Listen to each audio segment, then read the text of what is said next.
Funding for New York Now is provided by WNET. Additional funding provided by the Leo Cox Beach Philanthropic Foundation. The Research Foundation for SUNY. People, Infrastructure, and Technology make SUNY Research an engine for New York's innovation economy. www.rfsuny.org. I work in the highway department. It's not about patching a pothole or cutting the grass. It's about creating a better quality of life for the residents of the community. We take pride in what we do.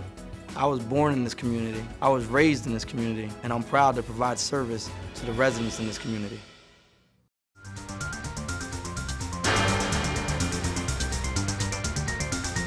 Winner of a New York State Emmy for Best Political Program. This is New York Now. Hi, everyone, and thanks for joining us on New York Now. I'm Casey Seiler of the Times-Union. Well, it has been a very bad week for Governor Andrew Cuomo, whose former top aide, Joe Percoco, has been revealed as one of several individuals now roped into attorney Preet Bharara's investigation of upstate development initiatives. Percoco was found to have taken between $70,000 and $125,000 in consulting fees in 2014 from two development companies involved in those state projects, while his wife was a salaried employee of a consultant with ties to an energy company building a controversial power plant in Orange County. To help us make sense of this very complex case, I am happy to be joined at the Reporters Roundtable by Ken Lovett of the Daily News and, making his New York Now debut, Zach Fink of New York One. Gentlemen, thanks very much for coming in. How bad is this for the governor? And Ken, we'll start with you. You broke the story last Friday. Yeah, it's not good for the governor. How bad it is, we don't know yet. But honestly, I mean, you do not get closer to the governor than Joe Percoco. To put it in perspective, at Mario Cuomo's funeral during the eulogy, Andrew Cuomo referred to Percoco as my father's third son. He's been with Andrew Cuomo at HUD. He's been with Andrew Cuomo in the Attorney General's office and the governor's office. They're close friends. It doesn't get closer. And on top of that, there's a lobbyist named Todd Howe, who's also involved in this, who goes back to the Mario Cuomo days and is also close with the governor. So I'm sure Preet Bharara, in looking at all these things he's looking into, knows that if he's going to get anything on Andrew Cuomo, and I'm not saying there's anything there to get, but if he's going to, it's going to be these two guys who know about it. Yeah, it's not a good development, and if anything, you know, regardless of whether or not he's actually linked to this, and obviously it's a big concern, it winds up being a distraction case. I mean, you remember the whole years with Clinton, and there were a lot of people who thought, you know, during the Monica Lewinsky scandal that it was a big ado about nothing, and there's a fair way to argue that. However, it winds up taking up all your attention. So now, moreover, when Andrew Cuomo came into office, he talked about cleaning things up, making Albany function. That was his whole brand, and to have this then come back at him, it really diminishes it, I think, on some level. The governor has been essentially incommunicado, virtually, with the exception of one Q&A that I think you attended on Monday night, where the governor said, basically, just at the point you've both made, we've got to find out, we've got to wait for these investigations to play out. He also described Percoco as a consultant for his campaign. Is that really viable? He was the campaign manager for Cuomo, both in 2010 and in 2014. It was an interesting choice of words. I think you did a story on this this week, but it was an interesting choice of words because he was the campaign manager. This wasn't a guy who had multiple clients around town. This was a guy who was working for the governor one day, went off the payroll to become his campaign manager, and then suddenly started taking consulting jobs from two companies with ties to not only the state with state business, but are big-time donors to the governor. Supposedly, Todd Howe helped him get that stuff. He was not a consultant. He was on the payroll for the governor, both on the state and then the campaign, and then he took business from, and they were shocked about it, some of them anyway, in the Cuomo administration. And people close to the governor have sort of made the argument, Casey, where it's like, well, he wasn't technically working for the taxpayers, so that makes it maybe okay, and maybe if he came back to the payroll, that would be more of a problem. I think it's actually worse that he was working for the campaign, because now you're actually working specifically for the governor. I mean, it's like, was there no checks on this? Did nobody look and see who else what these companies were doing, what they represented? I mean, when you're working for the state, there are some checks and balances. There are, processes by which those kinds of things are looked at. When you're working for the campaign, you're basically working for the guy who is, Governor Cuomo. That's it. And so I think on some level that might actually make the situation worse. And several people pointed out to me, this was, even if this was legal, even if you say he wasn't on the state payroll, he's allowed to accept this money, even if you accept that premise, it was at a time when Preparara was investigating the governor's office over the Moreland Commission stuff. Right. It's at a time when the governor is running for office. Can you imagine if it came out during the campaign that Cuomo's campaign manager was accepting consulting fees at the same time from entities with business before the state? It would have been a huge, who knows, that could have impacted the election. This week, it seems like the Percoco story has eclipsed almost everything else. We've got to talk about the sentencing of Sheldon Silver. 12 years, $7 million in fines and forfeiture handed down by the judge. Zach, you were in the courtroom. I mean, what was his manner like when that was read? I honestly, because I've never seen him look worse. I mean, there was a moment where I actually thought he was going to pass out. I mean, he just looked terrible. In terms of the forfeiture and the fees, more or less what prosecutors were seeking, the judge agreed. However, they were also seeking 15 years, which the judge did not give him. Wound up giving him a little bit less of a sentence, 12 years. The most surreal moment to me during the trial was when Joel Cohen, one of his attorneys, actually made the argument in his defense that something that speaks to his character was the fact that he held up the state budget once because he was trying to do, people who renters a favor. He was actually felt so strongly about it. I was like, okay, the guy held up a $150 billion state budget. People didn't get paid because he was trying to make a point. I don't know that that's the best defense. So there were a couple of moments like that where you're just kind of like, I really don't think this is going to go his way. This audience this is not playing well with the audience. Yeah. I think people thought, you hear that was it excessive, that violent criminals, get less than that in some cases. But really, the judge was sending a message. And the message was to all this stuff. We're watching right now, the governor's administration is under investigation. Mayor de Blasio's administration is under investigation. Next week, the former Senate Majority Leader, Dean Skelos, is being sentenced. He's got to be sweating. And he's got to be sweating. Right and now. this judge was saying, basically, we're not going to accept this anymore, and we're going to have harsh penalties when you break the law, and maybe that'll be a deterrent, because obviously nothing else has been working. Mayor Bill de Blasio, the aforementioned, came to Albany this week to pitch his case for a long 7-year extension of mayoral control. He did not receive the warmest of receptions and then got even worse news from Senate Majority Leader John Flanagan. Yeah, I was surprised, honestly, because the hearings, they basically are calling him up to ask for an extension of mayoral control. Everybody pretty much universally agrees that there's no alternative to mayoral control. You can't go back to the old days when you had the community school boards, which were totally corrupt. And B, how are you actually going to do this so that he doesn't have to come up here every time and make the case? I mean, he wound up saying all these statistics at the beginning of the hearing as to why it's been a success. And the Republicans, honestly, weren't even that hard on him. I mean, this discussion veered off in a million different directions. And there was, Terrence Murphy, the senator from the Hudson Valley, was the only guy who really went after him. And of course, Republican. Yeah. And there's this fundraising scandal where the mayor had supported his opponent in 2014. That is now the subject of an investigation. So Murphy went at him a little bit at the end, sent out a press release making a big deal about the fact that he went at him, but it really wasn't all that harsh. But then Flanagan comes out with a statement the next day basically saying, I'm no closer to extending it than I was 24 hours ago. But they couldn't go after him at the hearing because you're holding a hearing, and if you would have said, well, why did you go after us? What about this fundraising scandal? It would have looked completely political, that we set this guy up, we brought him up here just because we're mad at him, and now we're going to hammer him. But it still looked like a setup because, he got done, and Carl Marcelino, who's the Education Committee chairman for the Senate, said, I think the mayor made his case. Marty Golden, the senator from Brooklyn, said, I think the mayor made his case. And then John DeFrancisco said the same thing. DeFrancisco said, we're going to extend it. It may not be the 7 years he wants. They're going to make him But then the crawl next back. day, Flanagan puts out a statement that says, nothing's really changed, and there's one more hearing in the city. So they're looking to rake him over the coals a little bit. We've got about a minute left. One thing that the governor will not have to worry about is Representative Chris Gibson, who is leaving Congress, running against him in 2018. Gibson has said that he's now going to take a teaching position at Williams College in Massachusetts. That was a surprise, because Gibson had been going all in to look, he's retiring as a congressman this year, at the end of the year, and he says, I want to run for governor, I'm checking it out. He formed an exploratory committee, and then all of a sudden, he says, I'm not running because of family commitments, which were there when he was doing all this stuff in the first place. Some people thought maybe he wasn't raising the money he thought he could raise, but it was a very surprise decision. Rob Astorino's pretty happy, I guess, right? Rob Astorino ran against Cuomo in 2014, is obviously gearing up to run again. Right. So that means that that the governor could beat the guy he beat in 2014 and beat him soundly. Well, we'll see what happens with the governor, because we don't know what's going on yet. That is a very good, I think stay tuned is the phrase that is used around Albany. All right. Well, thanks very much. Good analysis. Lots of stuff to cover. Ken Lovett from the Daily News, and from New York One, Zach Fink. Thanks for coming on. Come back. All right, time now for this week's New York Now poll question. Will the legislature pass additional ethics reforms in 2016? You can log on to our website, nynow.org, to answer. Last week we asked, do you agree with the decision by the state to reject the Constitution pipeline?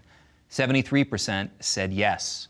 Many of our viewers expressing their opinion, including Lisa in Loudonville, who said, the people who were in its pathway fought to protect their land, their health, and their forests from this destructive and unnecessary invasion. Walter in East Greenbush said, pipelines are the least environmentally harmful way to transport liquids and gases. Natural gas is the least harmful fossil fuel. And Ted in Averill Park told us, I wholeheartedly agree that all such pipelines and gas fracking operations be stopped as a hedge against climate change. You can vote in this week's poll question again at our website, nynow.org. On that same site, you can also view many of our past programs, follow links to us on Facebook, Flickr, and Twitter, where our handle is @NewYorkNow_PBS. Be sure to check out my paper's Capitol Confidential blog, which can also be found at timesunion.com. Well, no one has covered real estate mogul and now presumptive Republican presidential nominee Donald Trump longer than Wayne Barrett, the investigative journalist who worked at the Village Voice for nearly 4 decades. First wrote about Trump in a 2-part series in 1979. In the early 90s, he wrote a biography of Trump subtitled The Deals and the Downfall that was released as the developer's fortunes had hit a bad patch. Our Matt Ryan sat down with Barrett to discuss Trump's initial rise in the 1970s, the financial problems that brought him down in the 1990s, and his stunning rise to dominance in the GOP. You wrote extensively on Donald long before America probably knew who he was in the late 70s. This is when he was kind of emerging on the scene. You wrote an article, I think it was a 2-parter, Anatomy of a Power Broker. What made you write about him back then? What did you see in him that thought, this would be a good deep dive? This was in '78. I started on him, and he was a rookie, and I was a rookie. I'm a little older than him, but not terribly older. And I just thought that he was the new glamour boy in Manhattan, but he hadn't gotten a lot of coverage. And I knew that he came out of the Brooklyn Democratic machine that I had spent years involved with, criticizing, attacking in one form or another, and that Fred Trump was a kingpin from that machine. And so I think, strangely enough, it was more Fred that drew me to Donald than it was the glamour of the new boy in Manhattan putting up the Grand Hyatt, which is what was happening when I wrote the story. His first project, the Grand Hyatt on 42nd Street, was in construction when I wrote that 2-part series. But I was fascinated by the machine roots of the Trump Manhattan empire that was then just beginning. You wrote, I decided at the start that I wanted to profile him by describing his deals, not his lifestyle or his personality. After getting to know him, I realized that his deals are his life. He once told me, I won't make a deal just to make a profit. It has to have flair. When investigating this, did this surprise you at all? Was this known at the time that he had this kind of bravado? No, nothing was known about him, really. I mean, I'm not saying there was no press on him, but very limited press had been done on him when I wrote that series. So no, it was, look, I tell the tale, for example, in that two-part series. Now that two-part series led to a federal grand jury in the Eastern District that, considered indicting him, right? I mean, I found an awful lot for a young guy doing his first deals. I found an awful lot that was, at least appeared to be criminal, right? And one of the things he did, which I wrote in that series, was that he needed an option from Penn Central Railroad on the Grand Hyatt property, which was then the Commodore Hotel and was owned by this bankrupt railroad based in Philadelphia. He needed an option from them to get the tax abatement that was created at a state and city level by Hugh Carey and Abe Beame, products of the Brooklyn Democratic machine. So he needed an option. So I foiled for all the papers at the city and state level. I get the copy of the option that he submitted from Penn Central, and it's only signed by him. It's not signed by the officials of Penn Central. So then I interviewed the people from Penn Central, and I said, no, at that time we had not given him an option. We wanted him to get the tax abatement before he got the option. The city wanted him to have the option before they gave him a tax abatement. So instead he just submitted a phony option to the city. And so, he tried all kinds of machinations when I asked him about that. I don't remember what they were, but denials and so forth. You got a bad copy or whatever it was, I don't know. But then later in The Art of the Deal, when he wrote his book, he boasted about it. Said, I pulled the wool over the eyes. No one noticed it till years later when some reporter was looking at it, and no one noticed. So, look, it was a rigged deal in the first place, so no one noticed because no one wanted to notice. But that's why there's a little arson. If you're a young guy, he's 30 years old when he's doing this, and it's his first major deal, and he's pulling these kinds of shenanigans. So yeah, he had to have a story to go tell somebody. He loved the risk. Yeah. He was not pleased to find out you were doing the story on him, was he? No, well, he was the one who initiated contact with me. Mm-hmm. Right. And I was just beginning the reporting process, and he called me while I was sitting at the state offices looking through the files that I had requested, and he knew I was there. He knew what conference room I was sitting in. Wayne, we got to get together. So, I mean, he didn't know me from Adam, but it was like we were old buddies, and so, but then he did the carrot and the stick. He said, didn't tell him where I lived, but I then lived in the poorest neighborhood in the city. He said, Wayne, you don't have to live in Brownsville. I've got plenty of apartments. And then later on, he started telling me about some reporter that wrote something about him, and he broke the guy. He sued him, and he broke the guy. He didn't say, I'm going to do that to you. But then ultimately, before the piece came out, The Voice got a legal letter from Roy Cohn, his lawyer, threatening a libel suit, but they never did file one. Mm-hmm. You authored the book, Trump, the Deals and the Downfall. You were writing the book at the time when he was pretty successful, right? And then his fortunes turned pretty quickly. Yeah, I signed the book in '89. And so I was reporting it in 90, 91. And 90, he starts what was really a bankruptcy. I mean, he didn't formally have to file for bankruptcy because he was too big to fail. He owed the banks almost $1 billion in personally guaranteed loans. So they kept him afloat. But, and he, in 90, it really almost goes under. So, by the time the book came out, he was a financial joke. And it comes out in December of 91, and by then, no one took him seriously in the business world any longer, and he was essentially living on what would be a diet for you and me, only $400,000 a week, I think it was. But the banks literally told him he couldn't spend any more than $400,000 a week or a month. I think it was a week. They had completely controlled his company. They put in their own COO, Steve Ballenbach, who was effectively looking at every cent of expenditure, every asset, and effectively running the company with Donald as a CEO in title only. And he did that for a considerable period of time. So that's what happened while I was on the trail. And so the book kind of died the day it came out. No one was really interested in reading about this failed one-time financial giant. Did I read somewhere that in conversations you had with him, he said, well, you can call me this, you can call me that, but don't call me a failure? Well, when the book came out, and I can't remember if he talked to me about it directly or my publisher, which was HarperCollins, but he said, I'm going to sue, but all you have to do is change the title of the book, get rid of the word downfall, and I won't sue.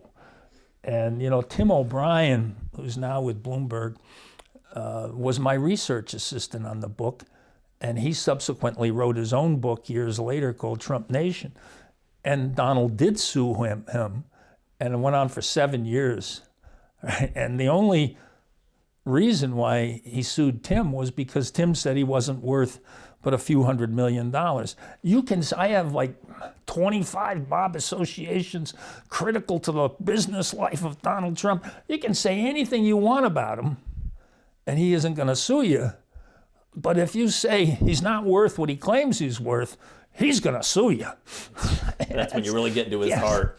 The last question we'll ask before we're out of time is fast forward today. I mean, certainly most people are probably shocked, if not surprised, that he's so close to getting the GOP nomination. You've known him for decades and followed him as closely as anyone else. I mean, how surprised are you?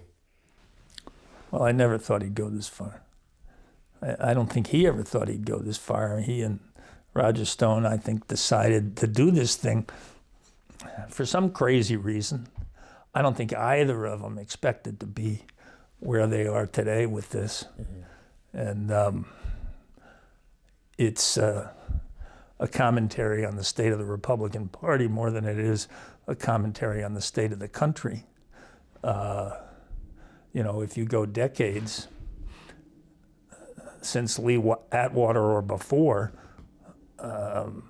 building a party where part of it at least is rooted in naked racism, then somebody eventually is going to come along and hit that nerve. I think these rallies that he has, it's almost like there's almost an air of racial solidarity about it, that that's really what it is speaking to, in a way that, sometimes he's pretty explicit about that, but even if he's not being explicit about that, you feel in the air when you watch these things, this is white boys talking to white boys.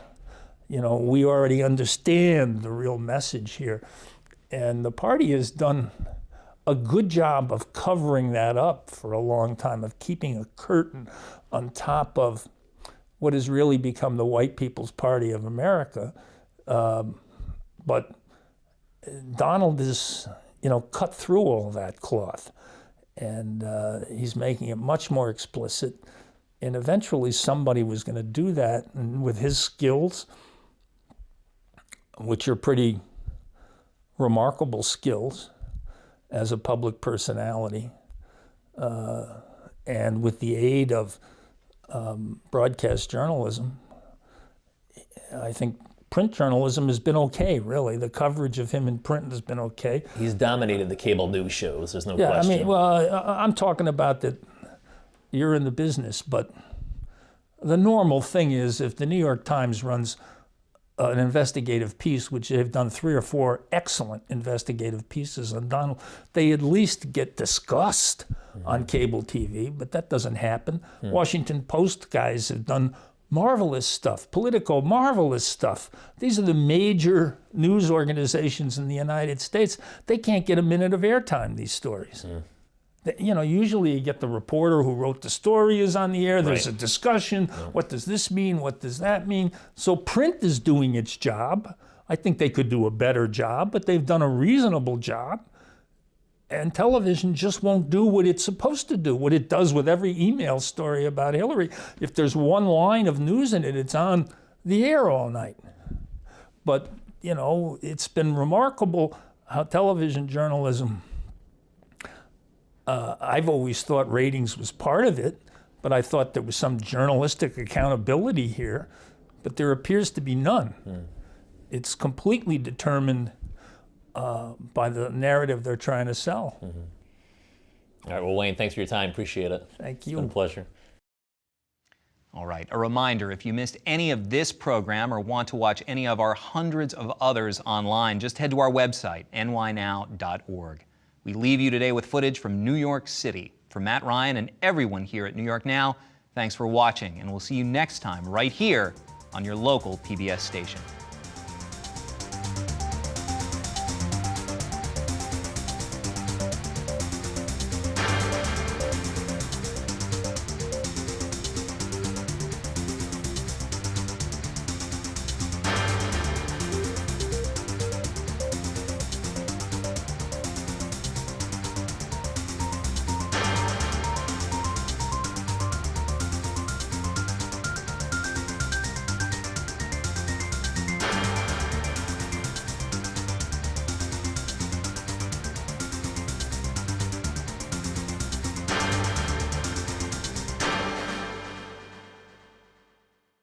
Funding for New York Now is provided by WNET. Additional funding provided by the Leo Cox Beach Philanthropic Foundation. The Research Foundation for SUNY. People, infrastructure, and technology make SUNY research an engine for New York's innovation economy. www.rfsuny.org. CSEA. I was born and raised here, and I plan on staying here, having a family here. I am very proud of what I and my coworkers do for a living. I want the community to be a strong one.